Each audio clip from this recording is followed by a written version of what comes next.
Magandang araw! For today's video ay samahan nyo nga kaming gumala ulit. Sa sobrang tagal ko ngang hindi nakapag-vlog ay na-miss ko ang pag-voice over. May gagalaan kasi kami at may bibisitahin din. Pagkatapos ko ngang umuwi galing sa pagtrabaho ay diretsyo na agad kami. Napasakto pa nga dahil maganda yung barkong nasakyan namin. May God guide us! Father's Day nga pala kaya Happy Father's Day po sa lahat ng mga tatay. Happy Father's Day Papa! I love you! Sobrang kalmado nga ng dagat. Parang inaakit niya ako na sige tumalon ka.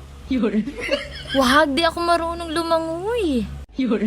Sobrang dami naming magpipinsan ang nagplanong gumala ngayon. Pero ang ending ay kami lang ang natuloy. Sana nga next time maisama ko na sila lahat. So tara na guys, samahan nyo kami.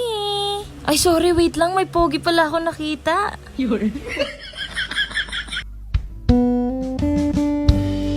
Ngek, parang di nag-aaway ay. Maigi na lang ang mga photographer yung mga kapatid ko. Namiss ko agad si Mama at Ate Kate ay. At sa barko na nga pala kami kumain ng hapunan. Thanks to Ate Che.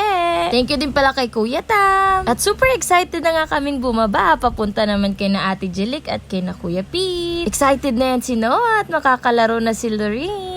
And after so many hours, tada, nakarating na po kami. Grabe, ang ganda ng bahay ni Kuya Pete at Ate Jelik. Wala pang mga gamit yan, pero ang ganda na. Pagkarating nga namin ay agad tumawag si na Mama at namimiss na ata kami. Thanks to Ate Jelik sa masarap na pesto pasta. Makakailang kain kaya ako. Kinaumagahan nga ay maaga kami nagising para mag-prepare sa aming pupuntahan. Salamat Lord sa magandang araw! So hanggang dito na lang muna tayo mga guys at salamat po sa panonood. Wait for part 2!